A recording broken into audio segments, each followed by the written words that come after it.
If the first movie wasn't all that good, the second film in the Suicide Squad installment managed to overperform and cover up the flaws of the first movie as well.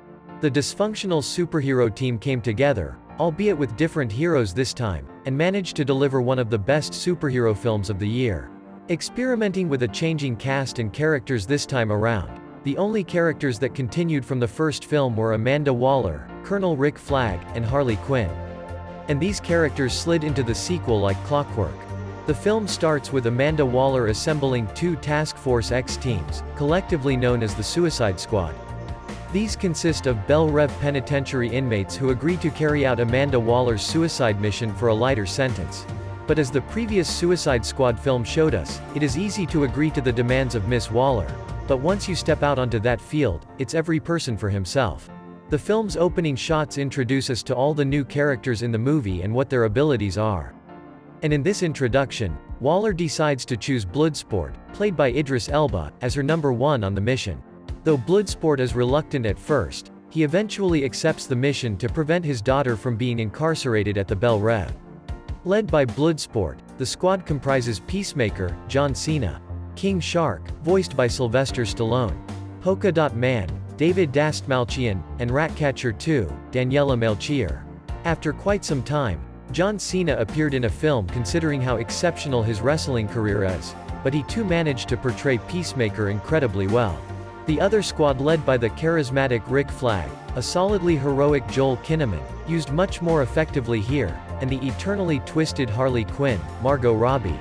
But also includes the likes Captain Boomerang, Jay Courtney, Blackguard, Pete Davidson, TDK, Nathan Fillion, Javelin, Flula Borg, Mongol, Mei Ling Eng, and the nightmare fuel called the Weasel, Sean Gunn, which is a wide-eyed, 6-foot, weasel.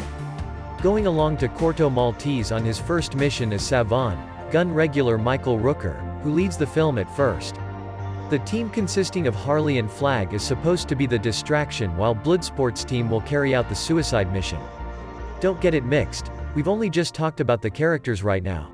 A great thing to note here is that each of the main characters is going through a personal trauma or loss, which they can't seem to block out no matter how much they tried. Ratcatcher, shown in flashbacks, had a deep relationship with her father, who taught her how to communicate with rats and use them to her aid. On the other hand, Polka Dot Man hates his mother because she experimented on him when he was a child, and clearly, that experiment took a toll on him.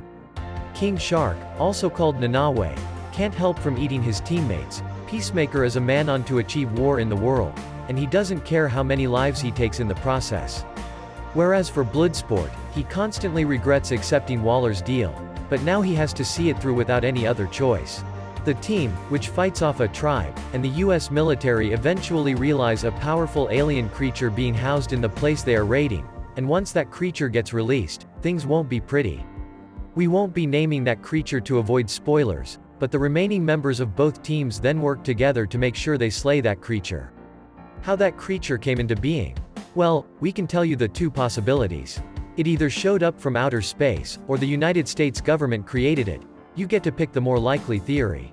We won't be discussing other major parts of the plot to avoid it being spoiled for the audience, but this Suicide Squad movie has felt like a breath of fresh air. James Gunn has managed to hit this one out of the park. With a film having superheroes and the word suicide in its name, chaos will ensue, and the way chaos and destruction have been shown off to the audience in the film is exceptional. The camera work is superb, and there is one scene where Peacemaker is engaged in hand-to-hand combat with another character. A few seconds of the fight are seen from the reflection of the Peacemaker's helmet as it is there on the ground. It might not sound as exciting while telling it. Still, the scene embodies what this movie has been about. An engaging story, praiseworthy fight sequences, and individual performances that stood out. At times the Suicide Squad might feel like a roller coaster without brakes, but that roller coaster carefully manages to keep the audience from falling out of interest. Being an insanely violent movie with blood and gore shown off after every few minutes, this is James Gunn's best work to date. But even after being so fun, the movie does come with its flaws. At times it becomes repetitive with its formula and starts to feel a bit long. Still, even during those times, some moments make you giggle because of the movie's comedic one-liners. Yes, they're pretty good. Or an action moment which is going to make you say, wow, or, whoa. The movie's final third could have been executed better, as a movie that had a fantastic build-up in the first 90 minutes deserved a better closing. Nevertheless, all these characters were given their deserved screen time, and they did justice to their roles. Not many of these characters were well known in the comics, but with Gunn's adaptation being received well, we doubt people will forget them for a long time.